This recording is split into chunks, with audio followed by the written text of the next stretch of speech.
ছাত্ররা আশা করি তোমরা ভালো আছো। আজ আমরা যে বিষয়টা নিয়ে তোমাদের সামনে এসেছি সেটা হলো ভারতের অর্থনৈতিক পরিবেশের মধ্যে কৃষি, ভারতের কৃষি। এই ভারতের কৃষিকাজ বা সম্পর্কে জানতে গেলে এই কৃষিকাজ যে বিষয়টা সেটা মূলত অর্থনৈতিক ভূগোলের মধ্যে পড়ে। তাহলে অর্থনৈতিক ভূগোলটা কি সেটা আগে প্রথমে জানতে হবে। তাহলে অর্থনৈতিক ভূগোলটা কি জিনিস? ভূগোলের যে শাখায় বিভিন্ন অর্থনৈতিক কার্যাবলীর অবস্থান, বন্টন এবং বৈশ্বিক অবস্থা সম্পর্কে আলোচনা করা হয়। তাহলে কি বললাম? অর্থনৈতিক কার্যাবলী বা অর্থনৈতিক পরিবেশ, অর্থনৈতিক ভূগোল কাকে বলে?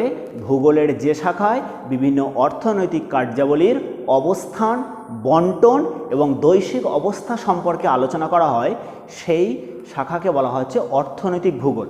তাহলে এই অর্থনৈতিক ভূগোলের মধ্যেই আমরা পড়ব অর্থনৈতিক পরিবেশের মধ্যে কৃষিকাজ। তাহলে অর্থনৈতিক পরিবেশ জানতে গেলে মূলত আমরা যেটা বললাম অর্থনৈতিক ভূগোলে অর্থনৈতিক কার্যাবলী আগে জানতে হবে। কি বললাম? অর্থনৈতিক কার্যাবলী। তাহলে অর্থনৈতিক কার্যাবলী কি? আমরা যে কোনো দেশের উন্নতিতে মূলত তার সেই দেশের বিভিন্ন অর্থনৈতিক কার্যাবলীর উপরে নির্ভর করে সেই দেশের উন্নতি কতটা নির্ভর করবে। তাহলে অর্থনৈতিক কার্যাবলী মূলত 5 রকমের হয়। কি বললাম? অর্থনৈতিক কার্যাবলী 5 রকমের। এটাকে এইভাবে ভাগ করা যায়: প্রথম শ্রেণী, দ্বিতীয় শ্রেণী, তৃতীয় শ্রেণী, চতুর্থ শ্রেণী এবং পঞ্চম শ্রেণীর অর্থনৈতিক কার্যাবলী। এই অর্থনৈতিক কার্যাবলীর উপরেই যে কোনো দেশ তথা সমাজের সমৃদ্ধি সাধন করে। প্রথম শ্রেণীর অর্থনৈতিক কার্যাবলী এটা কোনটা? একদম মাটির সাথে সম্পর্কিত, একদম নিচু শ্রেণীর কাজ, একদম মাটির সাথে সম্পর্কিত সেই সমস্ত কাজগুলোকে বলা হচ্ছে অর্থনৈতিক কার্যাবলীর মধ্যে পড়ে। যেমন কোনটা? না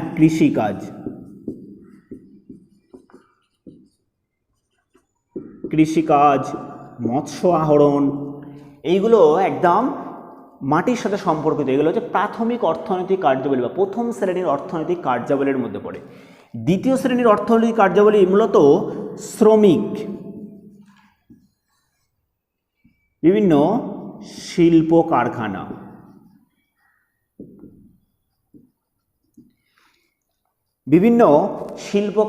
বিভিন্ন দোকান পাশারিতে যে সমস্ত শ্রমিক কাজ করে বা নিযুক্ত থাকে সেইগুলো মূলত দ্বিতীয় শ্রেণীর অর্থনৈতিক কার্যাবলীর মধ্যে পড়ে।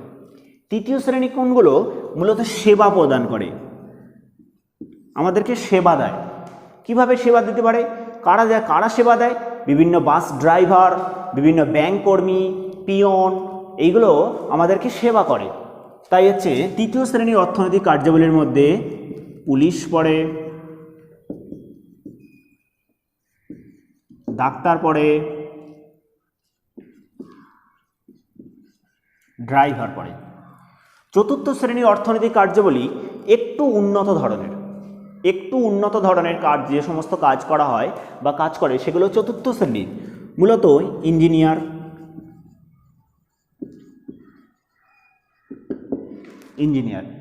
আর পঞ্চম শ্রেণী এটা একদম আমাদের সমাজ তথা যে কোনো দেশের একদম সর্বোচ্চ শিখরে সবথেকে উন্নত ধরনের যে সমস্ত কাজগুলো করা হয় সেটা মূলত পঞ্চম শ্রেণীর অর্থনৈতিক কার্যাবলীতে যারা নিযুক্ত তারা। কারা পড়ে? না হচ্ছে বিজ্ঞানী, পরামর্শদাতা, এরা হচ্ছে পঞ্চম শ্রেণীর অর্থনৈতিক কার্যাবলীর মধ্যে পড়ে। এই যে সমস্ত অর্থনৈতিক কার্যাবলীগুলো আমরা যেগুলো জানলাম এইগুলোকে আবার একটা ইংরাজি নাম আছে। সেটা হচ্ছে কিভাবে ইংরাজি নামটা? এই সমস্ত এগুলো প্রত্যেকটাই কাজ করা হয় বিভিন্ন সেক্টরে, সেই সেক্টরে একটা নির্দিষ্ট পোশাক আছে। এই জামা আমাদের যে পোশাক, সেই পোশাক অনুসারে এই অর্থনৈতিক কার্যাবলী যারা নিযুক্ত তাদেরকে নামকরণ করা হয়। এটাকে বলা হয় রেড কলার ওয়ার্কার। দ্বিতীয় শ্রেণীর হচ্ছে ব্লু কলার ওয়ার্কার। 3 নম্বর হচ্ছে পিঙ্ক কালার ওয়ার্কার, পিঙ্ক। চতুর্থ শ্রেণীর হচ্ছে হোয়াইট, আর এটা হচ্ছে গোল্ড, GOLD, গোল্ড, সোনার সাথে তুলনা করা হয়। এই হলো আমাদের মূলত 5টা অর্থনৈতিক কার্যাবলী। এই অর্থনৈতিক কার্যাবলীর উপর নির্ভর করে যে কোনো দেশের সমৃদ্ধি নির্ভর করে।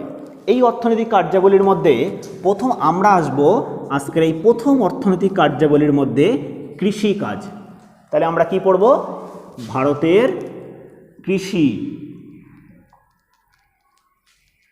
ভারতের কৃষিটা সম্পর্কে আমাদের জানতে হবে। তাহলে ভারত একটা কি কৃষি প্রধান দেশ। আমাদের প্রায় 70% লোক কৃষিকাজে নিযুক্ত। আমাদের দেশে যে মোট জনসংখ্যা, সেই মোট জনসংখ্যার প্রায় 70% লোক কৃষিকাজে নিযুক্ত এবং আমাদের দেশের অর্থনীতির মূল ভিত্তি কিন্তু কৃষিকাজ। তাহলে সেই কৃষিকাজ সম্পর্কে জানতে হবে। এইবারে জানবো কি এই কৃষিকাজের বৈশিষ্ট্য, মানে ভারতের কৃষিকাজের বৈশিষ্ট্য। ভারতের কৃষিকাজটা কেমন? প্রত্যেকটা দেশের মতন কিন্তু ভারতের কৃষিকাজ কিন্তু একই রকম নয়, এক একটা দেশের কৃষিকাজ কিন্তু এক এক ধরনের হয়। তাহলে ভারতের কৃষিকাজটা মূলত কেমন? ভারতের কৃষিকাজটা মূলত হচ্ছে জীবিকা ভিত্তিক। কি সেটা? জীবিকা ভিত্তিক। মূলত ভারতে যে সমস্ত কৃষিকাজ থেকে প্রাপ্ত যে সমস্ত দ্রব্যগুলো পাওয়া যায় সেগুলো তো মূলত মানুষের আমাদের জীবন ধারণের জন্য আমরা ব্যবহার করে থাকি। জীবন ধারণের জন্য আমরা সেই ফসলগুলোকে খাই, সেই খাওয়ার জন্য মূলত ব্যবহার করি, মূলত বিক্রির জন্য নয়। আর অন্যান্য যে সমস্ত উন্নত দেশে যে সমস্ত দেশে কৃষিকাজ করা হয় তারা মূলত বিক্রির জন্য কিন্তু কৃষিকাজটা করে থাকে। আর তাহলে ভারতের কৃষিকাজের মূল বৈশিষ্ট্য কিন্তু জীবিকা ভিত্তিক। 2 নম্বর হচ্ছে ভারতের কৃষি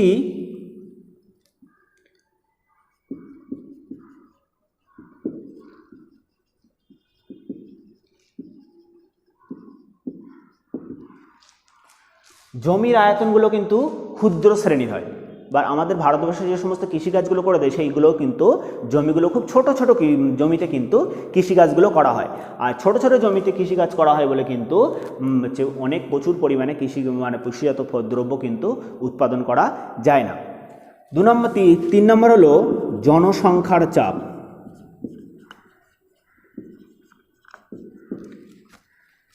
আমরা জানি ভারত বিশ্বের দ্বিতীয় জনসংখ্যার দিক থেকে বৃহত্তম দেশ। প্রথমে আছে চীন, তারপরে আছে ভারত। এই প্রায় 121 কোটি জনসংখ্যা 2011 সালের জনসংখ্যার হচ্ছে নিয়ম অনুসারে।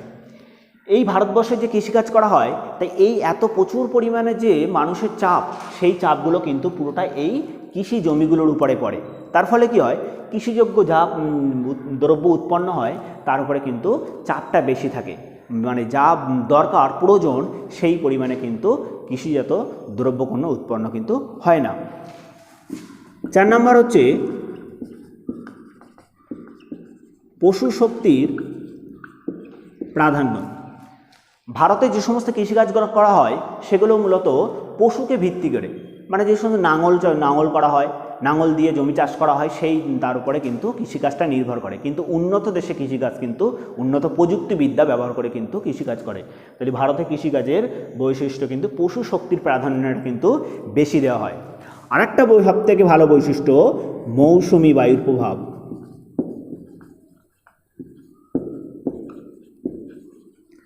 মৌসুমি বায়ুর প্রভাব ভারতে কৃষিকাজের ক্ষেত্রে এই মৌসুমি বায়ুর প্রভাবটা কিন্তু খুবই গুরুত্বপূর্ণ।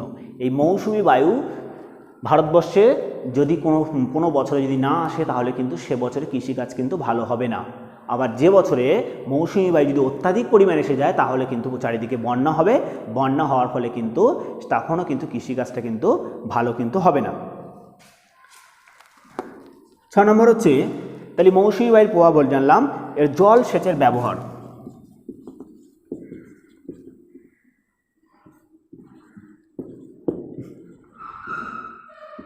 জলসেচের ব্যবহার ভারতে কৃষিকাজ করার জন্য জমিতে জলসেচ করা হয়। সেই জলসেচ কিন্তু বিভিন্ন খাল নালা এই মাধ্যমে কিন্তু চাষ করা হয়, জলসেচ করা হয়। এই জলসেচের মাধ্যমে বিভিন্ন কৃষিজাত দ্রব্যগুলো কিন্তু ভারতবর্ষে উৎপন্ন হয়।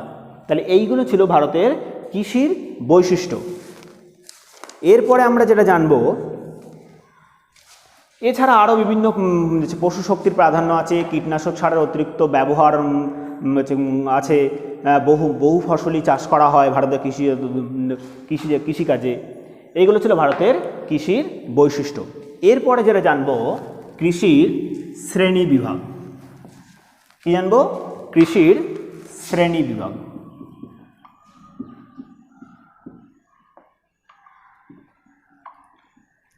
ভারতে যে সমস্ত কৃষিজাত দ্রব্য উৎপন্ন করা হয় তার উপরে ভিত্তি করে ভারতের কৃষিযোগ্য শস্য ফসলগুলোকে মূলত দুটো ভাগে ভাগ করা হয়। একটা হচ্ছে খাদ্যশস্য, একটা হচ্ছে অর্থকারী শস্য।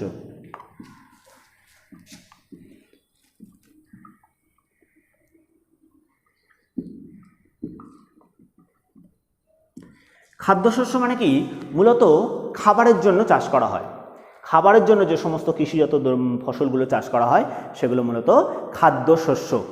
আর অর্থকারী শস্য কোনগুলো হচ্ছে মূলত বিক্রির জন্য উদ্দেশ্যে চাষ করা হয়। আর এই সমস্ত ফসলগুলো বিক্রি করে কিন্তু প্রচুর পরিমাণে কি মূলধন আছে পাওয়া যায়। তাহলে খাদ্যশস্যের মধ্যে কোনগুলো হতে পারে? খাদ্যশস্যের মধ্যে আমরা ধান হবে, গম হবে, ডাল হবে। আর অর্থকারীর মধ্যে চা, পাট, মূলত এগুলো হচ্ছে অর্থনৈতিক ফসলের মধ্যে পড়ে। আবার এই অর্থনৈতিক ফসলকে আবার বিভিন্ন ভাগে কিন্তু ভাগ করা যেতে পারে। অর্থনৈতিক ফসলগুলো কিন্তু মূলত তন্তু শ্রেণীর। এই ফসলকে মূলত আবার 3টে ভাগে ভাগ করা হয়। তন্তু শ্রেণী, মূলত বিভিন্ন তন্তু পাওয়া যায় যে সমস্ত ফসলগুলো থেকে। কোনগুলো? সেটা তুলা, পাট। 2 নম্বর হচ্ছে হর্টিকালচার। হর্টিকালচার হলো শাকসবজি চাষগুলোকে বলছে হর্টিকালচার। তাহলে বিভিন্ন শাকসবজি। আর এটা হচ্ছে বাগিচা ফসল। 3 নম্বরও কি বললাম? বাগিচা ফসল। তাহলে বাগিচা ফসল মানে বাগান তৈরি করে যে সমস্ত ফসলগুলো চাষ করা হয়। তাহলে বাগান তৈরি করে যে সমস্ত ফসল কোনগুলো? চা, কফি, এইগুলো হচ্ছে ভারতের কৃষির শ্রেণীবিভাগ। এরপরে যেটা আমরা আসবো, এই যে শ্রেণীবিভাগটা যেটা আমরা জানলাম সেটা মূলত কিসের উপর ভিত্তি করে বলো তো? ব্যবহারের ভিত্তিতে। ব্যবহারের উপর ভিত্তি করে ভারতের কৃষিকাজের আমরা শ্রেণীবিভাগটা জানলাম। এরপরে ভারতের কৃষিজাত ফসলগুলোকে আবার হচ্ছে কি বলতো? উৎপাদন মরশুম অনুসারে বা ঋতু অনুসারে।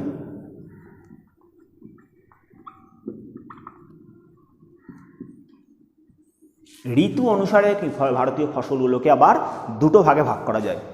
কোনো কোনো ক্ষেত্রে আবার 3টে ভাগেও হয়। ঋতু অনুসারে একটা হচ্ছে খারিফ ফসল, 2 নম্বর হচ্ছে রবি ফসল, আর 3 নম্বর হচ্ছে জাইদ ফসল বা জাইদ শস্য। তাহলে খারিফ ফসল কোনগুলো? মূলত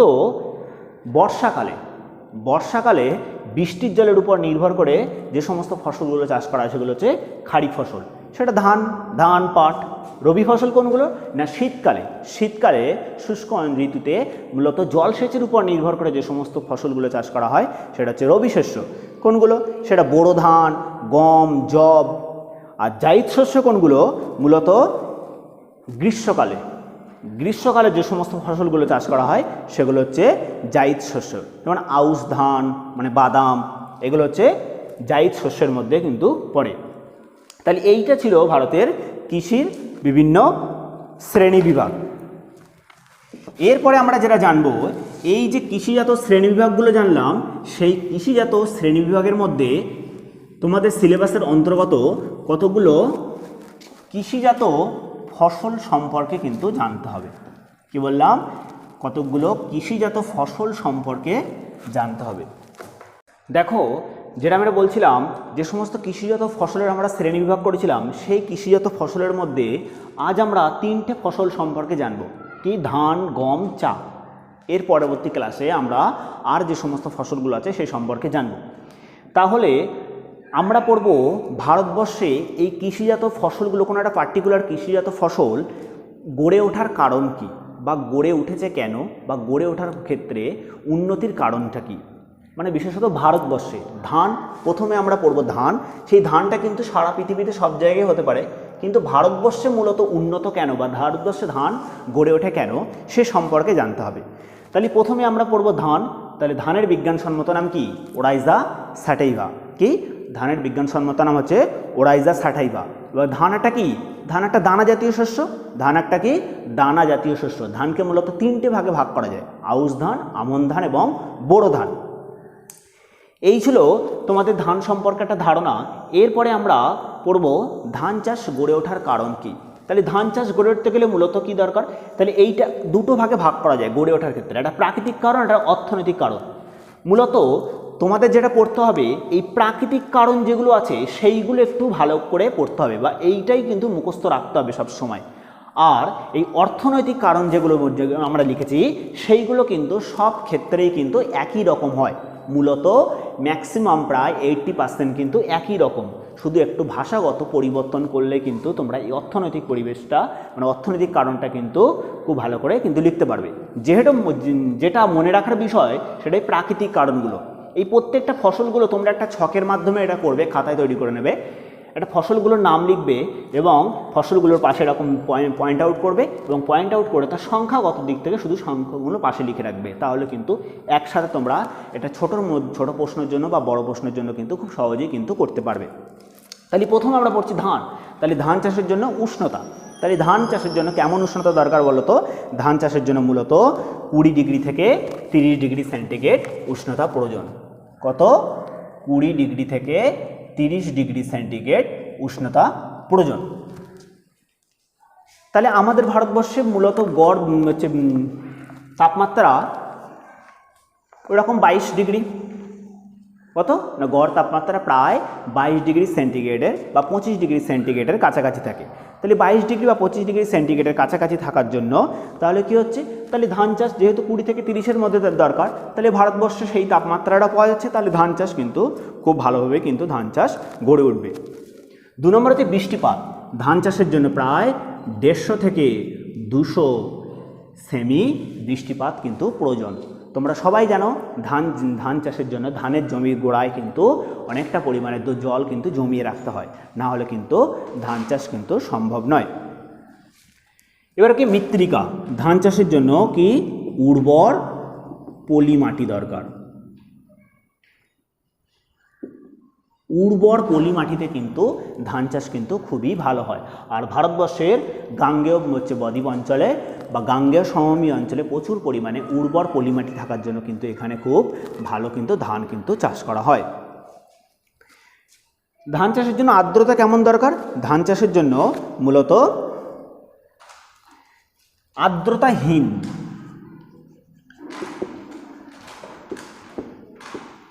কি বললাম?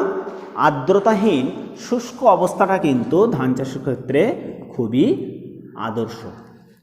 আর্দ্রতাহীন শুষ্ক অবস্থা থাকলে কিন্তু ধান চাষ খুবই ভালো হয়। আর জমি কেমন? ধান চাষের জন্য মূলত নিচু জমি কিন্তু প্রয়োজন। কি বললাম? ধান চাষের জন্য নিচু জমি কিন্তু খুবই উপযুক্ত। এইগুলো ছিল মূলত প্রাকৃতিক কারণের মধ্যে। অর্থনৈতিক কারণের মধ্যে শ্রমিক। তাই ধান চাষের জন্য কি? ধান গাছে সেই চারা রোপণ করা, চারাকে কাটা, ঝাড়ার জন্য প্রচুর কি শ্রমিক দরকার। তাহলে ধান চাষের জন্য প্রচুর কিন্তু শ্রমিক দরকার। আর ভারতবর্ষে যেহেতু জনসংখ্যার দিক থেকে খুব বেশি, তাহলে কিন্তু সেই শ্রমিক পাওয়ার ক্ষেত্রে কি কোনো অসুবিধা থাকে না। ফলে খুব সহজেই কিন্তু ধান চাষের জন্য যে উপযুক্ত পরিমাণে শ্রম নির্ভর সেই শ্রমটা কিন্তু পাওয়া যায়। উন্নত প্রযুক্তিবিদ্যা। ভারতবর্ষ কি একটা উন্নয়নশীল দেশ। উন্নয়নশীল দেশ হওয়ার জন্য ভারতবর্ষ কিন্তু প্রযুক্তিবিদ্যায় খুব কিন্তু খারাপ নয়। তাহলে ধান চাষের জন্য যে সমস্ত প্রযুক্তি দরকার সেইগুলো কিন্তু ভারতবর্ষে আছে, তার ফলে ধান চাষে কিন্তু উপযুক্ত। মূলধন। তাহলে যে কোনো ফসল বা শিল্প তৈরি করতে গেলে মূলধন কিন্তু খুবই দরকার, যে কোনো কাজ করতে গেলে। তাই ভারতবর্ষের বিভিন্ন বাণিজ্যিক সংস্থা বা বিভিন্ন শিল্পপতিরা এই ধান চাষের ক্ষেত্রে বিভিন্ন মূলধন বিনিয়োগ করার জন্য ধান চাষ খুব উন্নত হয়েছে। এবং অন্যান্য কারণগুলোর মধ্যে বিভিন্ন সরকারি নীতি হতে পারে।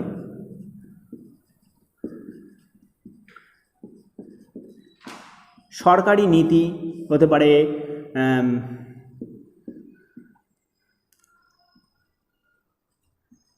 অবস্থানগত কারণ হতে পারে। এইগুলো কিন্তু উল্লেখযোগ্য। সরকারি নীতিটা কি জিনিস? সরকার কোনো একটা জিনিস তৈরি করতে গেলে কতগুলো নীতি বা নিয়ম কিন্তু বেঁধে দেয়, সেই নিয়মের মধ্যে কিন্তু সমস্ত দেশের জনগণকে কিন্তু চলতে হয়। আর অবস্থানগত দিক থেকে কোনো একটা অঞ্চল, ধরো পাহাড়ি অঞ্চল, আবার কোনো একটা অঞ্চল গাঙ্গেয় সমভূমি অঞ্চল বা গাঙ্গেয় পার্শ্ববর্তী অঞ্চল, তাহলে কিন্তু এই অবস্থানের ভিত্তিতে কিন্তু যে কোনো ফসল কিন্তু গড়ে ওঠার ক্ষেত্রে ভালো খারাপ নির্ভর করে। তাহলে এগুলো জানলাম ধান চাষ গড়ে ওঠার কারণ। এছাড়া এই ধান চাষ সম্পর্কে জানতে গেলে বা বিভিন্ন ফসলগুলো জানতে গেলে সেগুলো উৎপাদনের দিক থেকে ভারতবর্ষ সবথেকে প্রথম এবং দ্বিতীয় এবং তৃতীয়, এইগুলো কিন্তু তোমাদের জানতে হবে। ধান চাষের ক্ষেত্রে প্রথম স্থান অধিকার করে পশ্চিমবঙ্গ। কোন রাজ্য বললাম? পশ্চিমবঙ্গ ভারতবর্ষে এই ধান চাষের ক্ষেত্রে সবথেকে প্রথম স্থান অধিকার করে। 2 নম্বর হচ্ছে পাঞ্জাব আর 3 নম্বর হচ্ছে উত্তরপ্রদেশ। তাহলে বললাম ধান চাষের জন্য পশ্চিমবঙ্গ প্রথম, দ্বিতীয় হলো পাঞ্জাব আর তৃতীয় হচ্ছে উত্তরপ্রদেশ। এইগুলো ছিল ধানের উৎপাদক অঞ্চলসমূহ বা রাজ্যগুলো। এরপরে এই ফসলগুলো যেগুলো আমরা জানলাম উন্নতির কারণ এবং হচ্ছে বন্টনগত, এবং এই প্রত্যেকটা ফসল গড়ে ওঠার ক্ষেত্রে বা এই ফসলটাকে আরও ভালোভাবে গড়ে তোলার জন্য বা তৈরি করার জন্য একটা গবেষণাগার থাকে প্রত্যেকটা ফসলের ক্ষেত্রে। তাহলে ধান গবেষণাগার হচ্ছে ভারতবর্ষে উড়িষ্যার কটক। উড়িষ্যার কটক হলো ভারতবর্ষের ধান গবেষণাগার। এছাড়া পশ্চিমবঙ্গের আছে চুঁচুড়া, পশ্চিমবঙ্গের ধান গবেষণাগার। এরপরে আমরা জানব গম। গমের বিজ্ঞানসম্মত নাম ট্রিট্রিকাম অ্যাস্টিভাম। কি? ট্রিট্রিকাম অ্যাস্টিভাম হলো গমের বিজ্ঞানসম্মত নাম। গমও কিন্তু একটা দানা শস্য। গম মূলত রবি ফসল, শীতকালে মূলত চাষ করা হয়। ঠিক অনুরূপভাবে গম চাষের জন্য ক্ষেত্রেও আমরা যে সমস্ত প্রাকৃতিক বা অর্থনৈতিক কারণগুলো জানব। তাহলে প্রথম হচ্ছে উষ্ণতা। তাহলে গম চাষের জন্য মূলত 14 থেকে 15 ডিগ্রি সেন্টিগ্রেড কিন্তু উষ্ণতা প্রয়োজন। বৃষ্টিপাত কেমন? গম চাষের ক্ষেত্রে খুব একটা কিন্তু বৃষ্টিপাত প্রয়োজন হয় না। 50 থেকে 100 সেমি বৃষ্টিপাত কিন্তু গম চাষের পক্ষে আদর্শ। মাটি কেমন লাগবে গম চাষের জন্য? উর্বর দোআঁশ মাটি।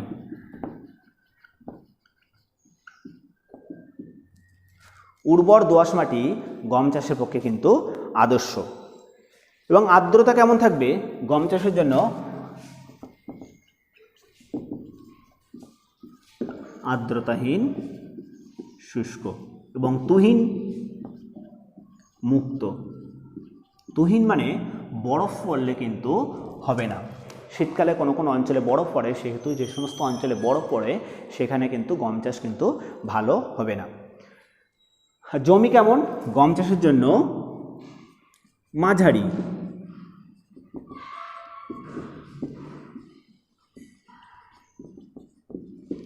মাঝারি শ্রেণীর কিন্তু জমি প্রয়োজন, কেননা এই গম চাষের ক্ষেত্রে বেশি নিচু বা বেশি ঢালু জমি কিন্তু দরকার হয় না। ঠিক অনুরূপভাবে অর্থনৈতিক পরিবেশগুলো যেগুলো আমরা জেনেছিলাম, সেটা শ্রমিক, প্রযুক্তি, মূলধন এবং অন্যান্য যেগুলো সেগুলো কিন্তু মূলত একই রকম। এবং আমি আগেও বলেছিলাম প্রাকৃতিক যে কারণটা সেইগুলো কিন্তু ভালো করে জানতে হবে। তাহলে গম চাষের ক্ষেত্রে বন্টনগত আমরা দেখি। গম চাষের ক্ষেত্রে সবথেকে বেশি গম উৎপন্ন হয় হচ্ছে উত্তরপ্রদেশ।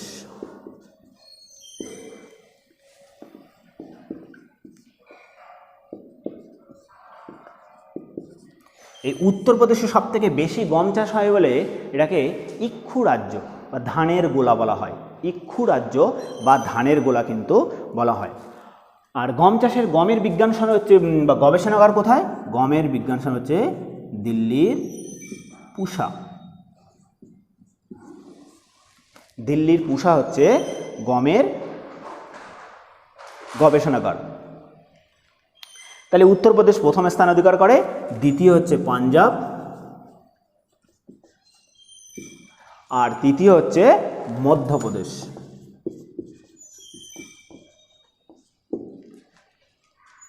বোঝা গেল? এরপরে জানবো চা। চা একটা কি অর্থকারী ফসল। চা একটা অর্থকারী ফসল। এই চা অর্থকারী ফসল হওয়ার জন্য এই চা কিন্তু বিদেশে রপ্তানি করে বা বিদেশে বিক্রি করে কিন্তু প্রচুর কিন্তু মূলধন কিন্তু ভারতবর্ষে আসে। চায়ের বিজ্ঞানসম্মত নাম হচ্ছে থ্রিয়াস সাইনেসিস। থ্রিয়াস সাইনেসিস হলো চায়ের বিজ্ঞানসম্মত নাম। তাহলে চা চাষের জন্য কেমন অনুকূল পরিবেশ দরকার? চা চাষের জন্য হচ্ছে উষ্ণতার ক্ষেত্রে মূলত 20°C 20° থেকে 30°C হচ্ছে গ্রীষ্মকালে, মূলত 20° থেকে 30° গ্রীষ্মকালে, এবং শীতকালে 16° থেকে 18°C। এটা হচ্ছে গ্রীষ্মে আর এটা হচ্ছে শীতকালে। বৃষ্টিপাত কেমন? গম চাষে, চা চাষের ক্ষেত্রে কিন্তু প্রচুর বৃষ্টিপাত কিন্তু দরকার বা জল দরকার, কিন্তু সেই জল কিন্তু সেই চা গাছের গোড়ায় কিন্তু জমে থাকলে কিন্তু হবে না। ওই জন্য চা চাষ সবসময় ঢালু জমিতে হয়, যেহেতু জল প্রচুর দরকার, কিন্তু জলটা যেন গড়িয়ে চলে যায়। তাহলে বৃষ্টিপাত কেমন দরকার হচ্ছে চা চাষের জন্য? প্রায় 150 থেকে 250 সেমি কিন্তু বৃষ্টিপাত কিন্তু চা চাষের ক্ষেত্রে দরকার। মাটি কেমন? মাটি হচ্ছে দোআঁশ মাটি। দোআঁশ মাটি কিন্তু চা চাষের ক্ষেত্রে উপযুক্ত। আর্দ্রতা কেমন? এখানে আর্দ্রতা মূলত উচ্চ আর্দ্রতাযুক্ত। উচ্চ আর্দ্রতাযুক্ত অঞ্চলে কিন্তু চা চাষ কিন্তু খুব ভালো হয়। এবং জমি কেমন? তাহলে ঢালু জমি। এছাড়া এই প্রাকৃতিক কারণের মধ্যে ছায়া প্রদানকারী বৃক্ষ বলে একটা জিনিস আছে, চা চাষের ক্ষেত্রে খুবই কিন্তু দরকারি। ছায়া প্রদানকারী চা চাষ, কোনো একটা পাহাড়ের ঢালু জমিতে যে চা চাষ করা হয়, সেই চাটা কিন্তু যদি প্রচুর বা প্রখর সূর্যের আলো কিন্তু সহ্য করতে পারে না। প্রখর সূর্যের আলো সহ্য করতে না পারার জন্য এই চা গাছের বা চা বাগানের মাঝখানে একটা করে বড় বড় গাছ বসিয়ে দেওয়া হয়। তার ফলে তার কিছুটা ছায়া কিন্তু এই গাছগুলোর উপরে পড়ে, ফলে ডাইরেক্ট সরাসরি সূর্যের আলোটা কিন্তু প্রচুর পরিমাণে পড়তে পারে না। তার জন্য ছায়া প্রদানকারী বৃক্ষ কিন্তু চা চাষের ক্ষেত্রে খুবই গুরুত্বপূর্ণ। তাই চা চাষের ক্ষেত্রে বন্টনগত দিক থেকে আমরা দেখি, সবথেকে প্রথম স্থান অধিকার করে চা চাষের ক্ষেত্রে অসম। কোথায় না? অসম। তারপর আছে পশ্চিমবঙ্গ। চা মূলত ভারতবর্ষের দুটো অঞ্চলে হয়, একটা হচ্ছে উত্তর পূর্ব ভারতে আর একটা হচ্ছে দক্ষিণ পশ্চিম ভারতে। উত্তর পূর্ব ভারতে মূলত পশ্চিমবঙ্গ, আসাম, অরুণাচল প্রদেশ এই অঞ্চলগুলোতে কিন্তু প্রচুর পরিমাণে চা চাষ হয়। আর একটা হচ্ছে দক্ষিণ পশ্চিম ভারতবর্ষে মূলত তামিলনাড়ু, কেরল এবং কর্ণাটক অঞ্চলে কিন্তু চা চাষ হয়। তাহলে উত্তর পূর্ব অঞ্চলে চাষের ক্ষেত্রে সবথেকে বেশি চা চাষ হচ্ছে অসম, 2 নম্বর হচ্ছে পশ্চিমবঙ্গ। আর চায়ের গবেষণাগারটা কোথায় না? হচ্ছে অসমের জোরহাট। জোরহাট হলো হচ্ছে চায়ের গবেষণাগার। তাহলে এই ছিল মূলত তোমাদের ভারতের কৃষির মধ্যে 3টে কৃষিজাত ফসল সম্পর্কে ধারণা। তাহলে এখান থেকে আমরা কি জানলাম? অর্থনৈতিক ভূগোল কাকে বলে, অর্থনৈতিক পরিবেশ কী, অর্থনৈতিক পরিবেশে বা অর্থনৈতিক কার্যাবলীর শ্রেণীবিভাগ, তাদের উদাহরণগুলো আমরা যেটা আজকে জানলাম। প্রাথমিক অর্থনৈতিক কার্যাবলীর মধ্যে কৃষিকাজ পড়ে, সেই কৃষিকাজ সম্পর্কে জানলাম। ভারতের কৃষির বৈশিষ্ট্য, ভারতের কৃষির শ্রেণীবিভাগ জানলাম, এবং বিভিন্ন কৃষিজাত ফসলের মধ্যে আমরা 3টে ফসল সম্পর্কে জানলাম। তাহলে ধান, গম এবং চা। এখান থেকে কি জানলাম? এর গড়ে ওঠার কারণ বা উন্নতির কারণের মধ্যে 2টো কারণ থাকে, একটা প্রাকৃতিক কারণ, একটা হচ্ছে অর্থনৈতিক কারণ। যেটা বললাম, এই অর্থনৈতিক কারণগুলোর মূলত কিন্তু প্রত্যেকটা ফসলের ক্ষেত্রে মোটামুটি একই, প্রাকৃতিক কারণগুলোর ক্ষেত্রে একটু আলাদা। আর আমরা কি জানলাম? বিভিন্ন ফসলগুলোর আঞ্চলিকগত বন্টন, কোন কোন রাজ্য ভারতবর্ষের মধ্যে প্রথম স্থান, প্রথম, দ্বিতীয় এবং তৃতীয় স্থান অধিকার করে, সেইগুলো সম্পর্কে জানলাম। আর কি জানলাম? বিভিন্ন এই ফসলের গবেষণাগার। ধানের ক্ষেত্রে জানলাম উড়িষ্যার কটক, গমের ক্ষেত্রে দিল্লির পুসা, আর চায়ের ক্ষেত্রে অসমের জোরহাট। পরবর্তী ক্লাসে আমরা যে সমস্ত আর কৃষিজাত ফসলগুলো আছে সে সম্পর্কে জানব। Thank you.